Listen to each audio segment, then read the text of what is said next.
President Obama says that if he had a son, he would have looked like Trayvon Martin, the 17-year-old black youth killed by a white neighbourhood watch guard in Florida last month. The killing and the fact that the gunman is still free, albeit in hiding, has inflamed debate and protest across the United States. For many black Americans, it again highlights the discrimination they believe is inherent in the American justice system. North America correspondent Michael Brissenden reports.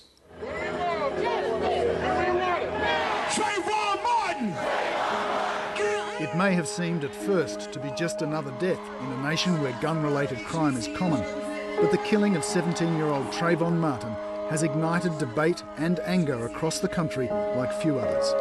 I stand before you today not knowing how I'm walking right now because my heart hurts for my son. Trayvon is my son. Trayvon is your son. Trayvon Martin was killed by George Zimmerman, a white Latino neighbourhood watchguard, as he was walking through a gated community in Florida. He was returning from buying his brother sweets known as Skittles and iced tea. At the time, he was wearing a hooded sweatshirt. The circumstances of the death are still being investigated, but the lead-up to the shooting unfolded on a 911 call to local police. Did you see what he was wearing? Yeah, a dark hoodie, like a grey hoodie, and either jeans or sweatpants and white tennis shoes. These assholes, they always get away. It's clear that on the night, Zimmerman violated his own neighbourhood watch rules and followed Martin despite being told not to by police. Are you following him? Yeah. Okay, we don't need you to do that. Okay. But it was an order he disregarded, and subsequent 911 calls record a gunshot. All right, what is your number? There's gunshots. The gunman says he was acting in self-defence, and Florida police say Zimmerman is protected by the state's Stand Your Ground rule that allows people to use deadly force to defend themselves. But for many, the fact that he is still free is proof in itself of a discriminatory justice system. I think if the vigilante who shot Trayvon Martin is allowed to continue to walk around and enjoy life after killing a 17-year-old A student, I think it's going to send a terrible, terrible signal to the people in this country. When Barack Obama was elected president, some began talking of what was described as a post-racial America. Emanuel Cleaver wasn't one of them. Congressman Cleaver is the chair of the powerful Congressional Black Caucus. I remember when I first heard the term post-racial, I thought these people are on drugs. There's absolutely no reason for anyone to say that. Now, I know that in the jubilation over the election of the president, people were prone to use adjectives that were inappropriate as they were trying to describe what the new America was like. In fact, black political leaders and the wider black community believe the killing of Trayvon Martin shows without doubt that in this respect, the new America is no different from the old. We are still living in a country where skin color matters. A BET News special, Shoot First, the tragedy of Trayvon Martin. Welcome, I'm Emmett Miller. But there are some differences today.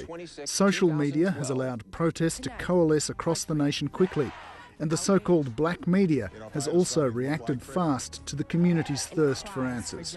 Each black family has felt somewhere deep in their heart that they're being singled out for the way that they look and the way that they dress. This is the nation's most popular black entertainment network, and tonight, BET aired a special broadcast on the issue. Why wasn't George Zimmerman's blood alcohol level tested? Why wasn't there a background check run? Why weren't the normal procedures that would have been done in this case with anyone else not taking place in this case? I think that's what people are outraged about. It's the sense of justice, not just the letter of the law. As the anger has grown, black community leaders have also become more vocal. Clearly, the death of Trayvon Martin has become more than just another statistic. Veterans of the civil rights protests in the 60s, like Jesse Jackson and the Reverend Al Sharpton, have led many of the marches that have occurred across the country. Hoodie is a style. Hoodlum is a threat. And a hoodlum don't go to the store to get his brother some Skittles. Hoodlums run around looking for innocent people with 9mm and shoot them on suspicion. Don't get confused with the kid with the hoodie and the one with the gun. And inevitably, the president himself has been forced to address the issue, carefully but deliberately. My main message is to the parents of Trayvon Martin. You know, if I had a son, he'd look like Trayvon. And, you know, I think they are right to expect that all of us as Americans are going to take this with the seriousness it deserves, and that we're going to get to the bottom of exactly what happened.